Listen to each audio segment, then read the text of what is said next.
apa yang terjadi akhir-akhir ini. Yang pertama, 2 hari yang lalu sekitar jam 12 malam saya mendapatkan pengaduan dari salah seorang pengasuh pesantren yang didatangi aparat untuk semua santrinya dilakukan rapid test, apa namanya, rapid test atau swab ya, pokoknya dilakukan cek kesehatan jam 12 malam pakai seragam tertentu, tapi bukan seragam kesehatan. Dan kalau toh kesehatan saya yakin tidak jam 12 malam. Tanya kepada saya bagaimana, tolak dengan tegas, tolak. Ada surat perintahnya, kalau ada surat perintahnya nanti yang kita berprotes yang memberi surat perintah. Tidak mungkin pejabat negara menugasi aparatnya jam 12 malam. Ditolak. Memang ya kasihan juga pengasuh ini, karena bagaimanapun sendirian. Kemudian pulang, aparat itu pulang. Entahlah aparat apa, saya juga tidak tahu, dan saya tidak perlu tahu daripada membuka musuh. Kemudian 1 jam atau setengah jam berikutnya datang mereka yang berseragam aparat keamanan. Ya, kalau seragamnya sih Satpol PP dan polisi, tapi saya tidak yakin itu Satpol PP beneran atau polisi beneran, tapi seragamnya katanya itu. Difoto kok, difoto diberikan saya. Minta agar santrinya didata, minta data santri dan para ustadz. Saya lebih geram, karena saya ingat apa yang terjadi pada tahun 64 yang lalu. Ingat betul betapa ayah saya digerebek jam 10 malam. Sudah pernah saya ceritakan di sini. Minta daftar nama ustadz dan santri. Saya bilang tolak, jangan berikan. Marah-marah. Sudah, kalau marah-marah biar marah, biar pokoknya jangan sampai diberikan. Baik, sampai di situ memang masih ada sambungan dialognya dengan saya, masih ada, tapi intinya itu. Melalui YouTube ini kepada semua pengasuh pesantren di seluruh Indonesia, saya sebagai sekretaris pembina YP3I, Yayasan Penguatan Peran Pesantren seluruh Indonesia, saya serukan kepada seluruh pesantren di seluruh Indonesia, para pengasuhnya, tolong waspada. Sejarah akan berulang. Ini yang terjadi pada tahun 64 yang lalu. Saya masih kecil, tapi saya sudah benih, umur 10 tahun kok. Katanya ayah saya tahun 48 juga terjadi seperti itu. Bahkan kalau penjenengan membaca buku Banjir Darah akan bisa membaca betapa luar biasanya.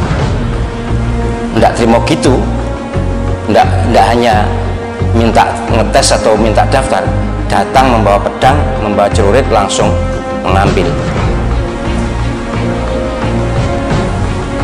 Saya tidak menuduh siapapun, tapi saya serukan, ayo kita hadapi bersama.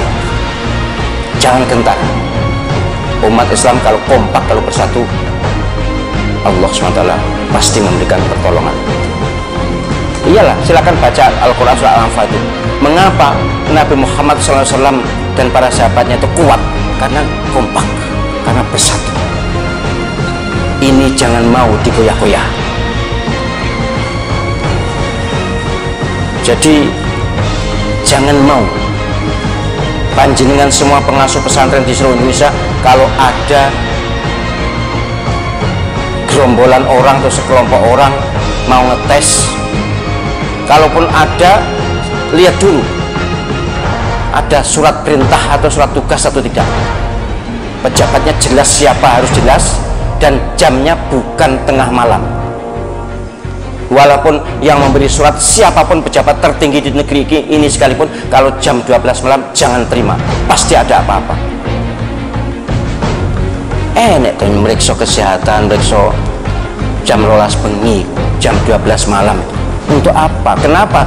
Ada apa kalau siang? Pokoknya kalau ada modus atau apapun ya, pokoknya ngetes itu, meriksa itu, memang sekarang eranya seperti ini kan, ada alasan untuk itu kan. Kemudian minta daftar, nggak usah diberi, apapun alasannya. Kalau memang benar-benar minta, surat tugasnya mana? Tapi penjenengan seluruh pengasuh pesantren ada hak otonomi untuk tidak memberi. Ini hak pribadi atau hak lembaga yang penjenengan kelola. Tidak ada kewajiban penjenengan menyerahkan daftar nama santri, daftar nama ustadz, tidak ada. Tidak ada kewajiban, undang-undang juga tidak ada. Waspadalah, kita harus siaga, tidak akan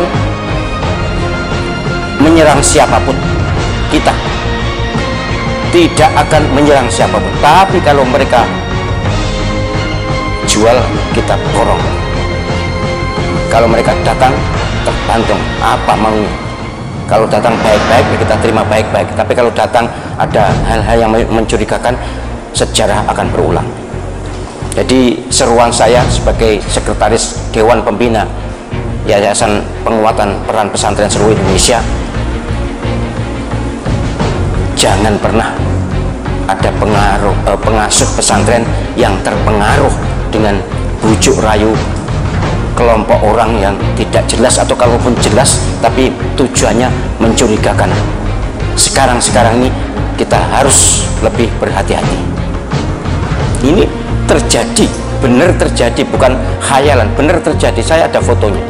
Nggak boleh malam-malam mendatangi pesantren untuk melakukan, ini bunyinya swab gratis katanya.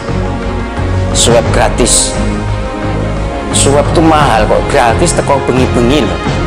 Masuk penyenal lo terus percaya, wah mumpung gratis, masa ngono. Jangan.